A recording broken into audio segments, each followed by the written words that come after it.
രാഹുൽ മാങ്കൂട്ടത്തിനെതിരെ ഉയർന്നുവന്ന പീഡന പരാതി സംഭാഷണം വ്യാജമാണെന്ന കോൺഗ്രസിന്റെ വാദം തള്ളി മാധ്യമ പ്രവർത്തക.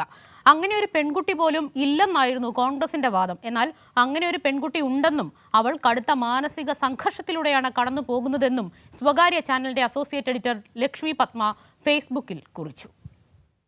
രാഹുലിനെതിരെ ഉയർന്നുവന്ന പീഡന പരാതി വ്യാജമാണെന്നു വരുത്തി തീർക്കാനാണ് കോൺഗ്രസ് തുടക്കം മുതൽ ശ്രമിച്ചത്. രാഹുലിനെതിരെ വന്ന പെൺകുട്ടിയുടെ ഓഡിയോ സന്ദേശം വ്യാജമാണെന്നും അങ്ങനെയൊരു പെൺകുട്ടി പോലുമില്ലെന്നും കോൺഗ്രസ് പ്രചരണം നടത്തി. എന്നാൽ കോൺഗ്രസിന്റെ തുടക്കം മുതലുള്ള വാദങ്ങളെ തള്ളുന്നതാണ് മാധ്യമപ്രവർത്തകയുടെ ഫേസ്ബുക്ക് കുറിപ്പ്.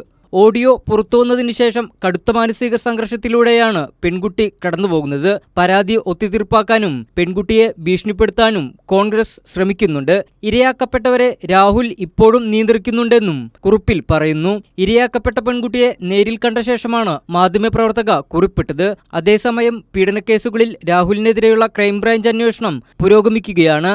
കൈരളി ന്യൂസ്, തിരുവനന്തപുരം.